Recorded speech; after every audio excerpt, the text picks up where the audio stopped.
এবার আমরা second way দেখবো যে অন্য আরেকটা উপায় কিভাবে আমরা অ্যালকাইন প্রস্তুত করতে পারি। সো এখানে আসলে আমরা কি লিখেছি, কাবিলার পানি পূর্ণ হয়ে গেল। সো এই কাবিলা দেখে তোমরা কি ভাবছো, ব্যাচেলার পয়েন্টের রোকেয়ার কাবিলা?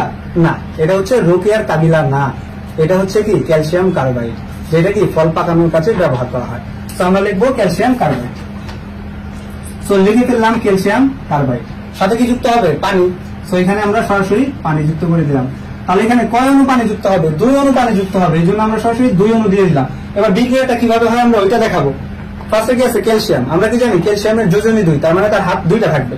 তাহলে এবার আমরা ক্যালসিয়ামটা লিখে ফেললাম, একটা হাত 2টা হাত ইউজ করে ফেলছি। তাহলে 2টা হাতে কে থাকবে, কার্বন থাকবে। কার্বন কয়টা, 2টা। এখানে একটা কার্বন দিলাম, এখানে একটা কার্বন আমরা দিয়ে দিলাম। আমরা কি জানি কার্বনের হাত 4টা, এই কার্বনের ক্ষেত্রে যদি চিন্তা করি একটা হাত ইউজ করে ফেলছি, অবশিষ্ট হাত 3টা, ওই 3টা হাত এই যে এখানে আমরা দিয়ে দিলাম। এই কার্বনের 4টা হাত, একটা ইউজ করে ফেলছি, অবশিষ্ট 3টা হয়ে গেছে।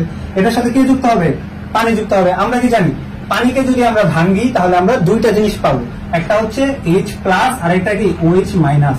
তাহলে H প্লাস আর OH মাইনাস মিলার মানে পানিটা তৈরি হয়। তাহলে এখানে কয়টা আছে, 2 অণু আছে। তাহলে 2 অণু থেকে কয়টা তৈরি হবে, 2টা, একটা H প্লাস আর একটা কি OH মাইনাস, আবারও কি একটা H প্লাস আর একটা কি OH মাইনাস। ঠিক আছে, তাহলে এখানে আসলে বিক্রিয়াটা কি হবে, মানে উৎপাদটা কি তৈরি হবে। এখানে যে এই যে কার্বন কার্বন ত্রিবন্ধন ছিল, ত্রিবন্ধনটা আমরা সরাসরি